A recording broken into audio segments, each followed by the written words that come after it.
A gente começa o programa de hoje falando sobre essa ação que o Ministério Público do Rio Grande do Norte ingressou na Justiça, pedindo à Justiça que determine ao governo do estado, ao governo do Rio Grande do Norte, que determine aí o retorno das aulas presenciais em todas as instituições de ensino aqui do estado, tanto na rede pública quanto na rede privada, tanto na rede estadual quanto também nas redes municipais de ensino, em qualquer das etapas da educação básica.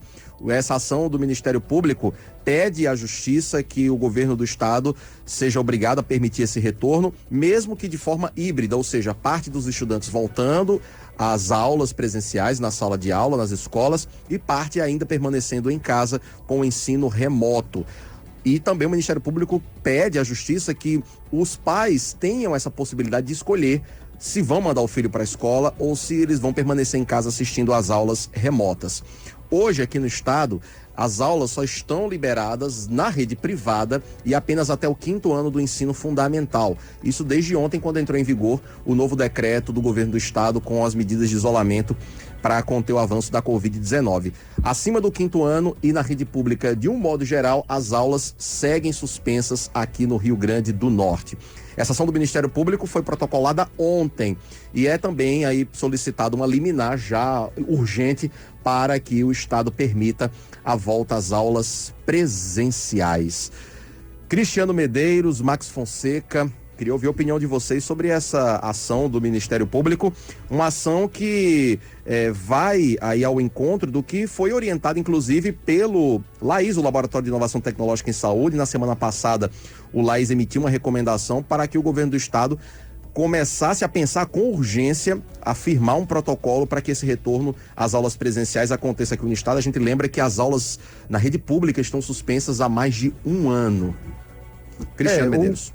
Eu acho que a decisão é acertada, sem dúvida. Eu acho que acredito muito que toda essa discussão de retorno de aula presencial, no retorno, essa discussão acabou ano passado, quando a gente viu médicos, a própria OMS, associações de pediatras, toda a comoção para a saúde das crianças. Então, a gente ficou discutindo isso ainda. Importante decisão, né? Decisão não. Importante o Ministério Público se pronunciar, apesar de que reflete outra coisa que é mais preocupante. Não mais preocupante que a saúde das crianças, claro, mas outra coisa preocupante que a gente está vivendo nessa pandemia.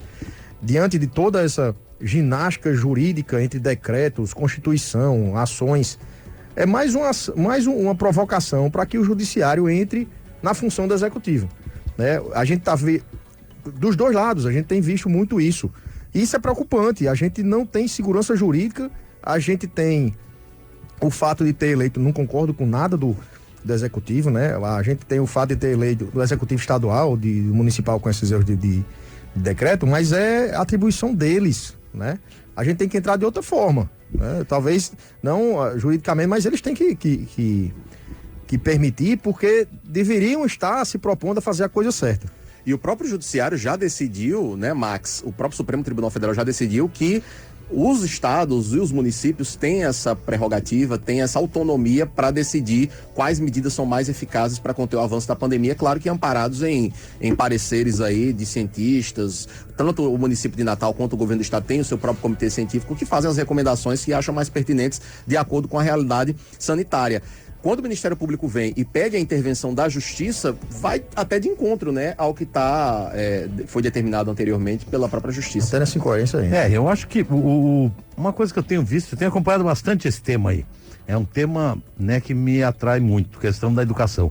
Eu já li de vários autores dizendo que a repercussão na educação das crianças vai se prolongar até por mais de 10 anos com esse impacto dessa parada. A gente viu o ano passado, né, a partir de agosto, houve o retorno, muitos, inclusive eu vi o Sebrae fazendo cartilhas e prestando consultoria para as escolas para que adotassem protocolos para garantir a não transmissão, né, da pandemia. E o que a gente vê? As pessoas têm falado isso assim, corriqueiramente, as crianças não se adaptaram a esse movimento, apesar da gente viver uma geração que é a geração digital, que eles já têm no DNA deles a questão digital, mas a aula no formato atual ela não se adaptou as crianças não se adaptaram a ela. Isso, na verdade, é uma coisa que já vem de muito tempo, né? A educação é uma coisa que precisava já ter sido alterada há anos e anos. Eu me lembro, eu que já vou aí há quantos anos fora da escola, eu já achava a educação atrasada no tempo que eu estava no ensino fundamental. Imagine hoje essa meninada aí com outra velocidade, com outra pegada, com outra vibe, com outro estilo de aprender, de se relacionar. Agora, o que eu fico mais chocado ainda, Cristiano, é por que essa diferenciação escola pública e escola particular? O que as escolas particulares têm ou não têm, e o que as escolas públicas têm ou não têm, para que seja diferenciado? Escola pública pode voltar e escola particular pode voltar e escola pública não pode. Eu acho isso assim uma coisa terrível. Eu ia chamar a atenção exatamente para isso, Cristiano. Se por um lado tem esse problema na atuação do Ministério Público de querer a intervenção judicial, num caso que é de competência aí do Executivo resolver, por outro lado tem sentido também a colocação do Ministério Público. Nessa ação, inclusive, o MP diz o seguinte, que nesse decreto novo do governo do estado que autoriza a volta das aulas apenas na educação privada, no ensino privado, né, isso acaba estabelecendo aí uma certa até discriminação odiosa, palavras da ação civil pública e do Ministério Público, acentuando, segundo o MP, as desigualdades em vez de reduzir as desigualdades que já existem normalmente entre o setor privado e o setor público, como está determinado na Constituição Federal. Cristiano, quando o poder público, no caso o governo do estado, Prefeitura do Natal, estabelece um decreto que só pode, que a iniciativa privada pode voltar às atividades de ensino, primeiro está resolvida a questão sanitária, né? Se é possível que a iniciativa privada volta, significa então que existem condições possíveis para que esse retorno aconteça de forma segura. Agora, quando você determina a volta à iniciativa privada e não determinando o setor público, o poder público acaba passando aí um atestado até de incompetência, né? Porque não conseguiu dotar as escolas públicas da infraestrutura necessária para que esse retorno aconteça de forma segura, como nas escolas privadas, não é isso? É um atestado de incompetência no papel e assinado embaixo. Né? Olha, pode abrir vocês que têm competência o suficiente, e a gente aqui do ente público, a gente, apesar de dizer que vivemos entregando uma coisa melhor para o povo, a gente faz pior.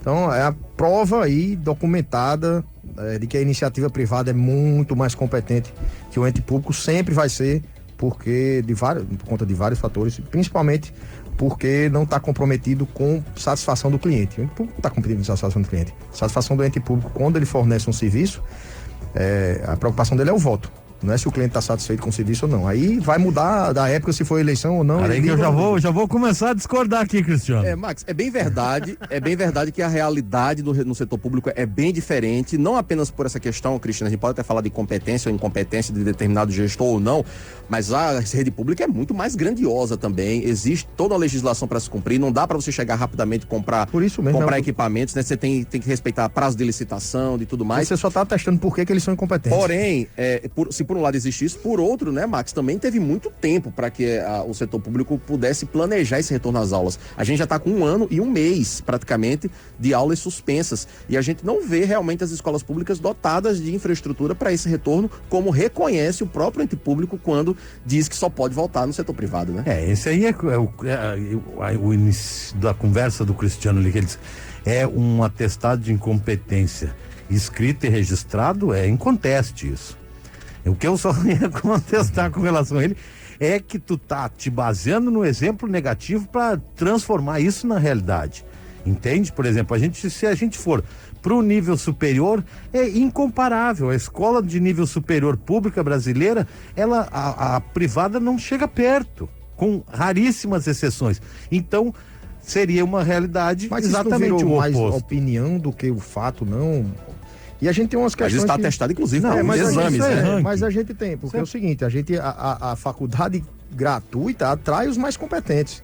Então é também uma questão de público, de facilidade. Não, mas peraí, atrair é uma coisa. Mas ela entenda, ter desempenho por que é que você tem um desempenho melhor na faculdade pública? Porque o aluno que estudou no ensino privado, ele vai para a faculdade pública. Não é verdade somente isso, não. Então se criaram uma cota para poder colocar o pessoal humilde na universidade pública. Mas entenda, a comparação é de gestão. Você não tá, Sim, exato, mas aí a gente concorda. Né? Então, é inquestionável que o ente privado, ele gere muito melhor uma instituição de ensino do que o público.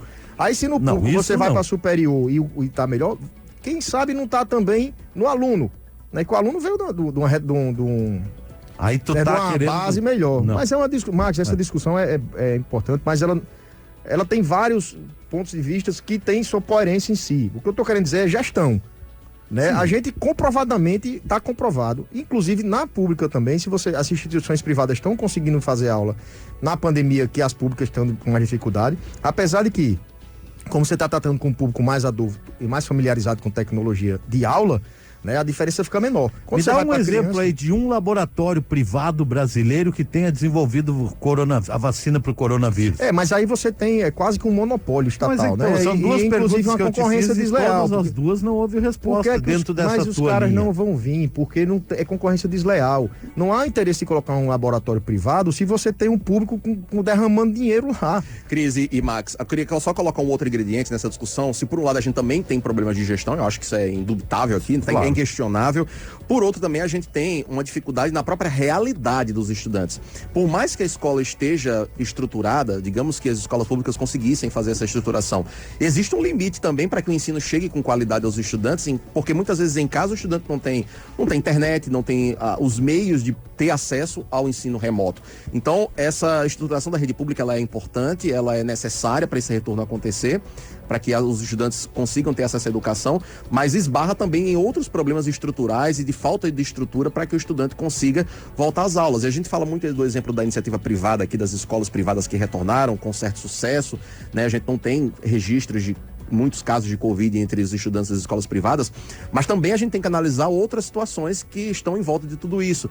O estudante da rede privada muitas vezes não utiliza transporte público para ir para a escola, muitas vezes é o pai que vai deixar no carro próprio. O estudante de escola pública não, precisa do transporte público. Então, assim, é uma série de outras questões também que estão em volta que influenciam na tomada de uma decisão, né? Você se lembre não que só a a competência instituição do privada gestor. não é só essas high society não, tá? Tem muita instituição de bairro que o aluno vai de ônibus, tem N escolas privadas que não se aplicam na elite, que podemos dizer assim. Então, eu, por exemplo, estudei em escola privada e eu cheguei aí a pé para aula, meus colegas iam de ônibus. Então, isso aí é um parâmetro que a gente acha, né? Não dá para dizer que o aluno não está indo porque não tem transporte público, que o aluno de escola privada também deve ter dado seu jeito. A questão pontual aí, eu acho que é a seguinte: vai quem se sente seguro. Você tem que dar a oportunidade do aluno ir. Essa é a grande questão que se tornou a gestão da pandemia. Se fechou e se deixou o povo sem escolha, né? Agora parece que o Ministério Público atuando, né, defendendo a população, está pedindo essa escolha. É isso que eu acho pertinente.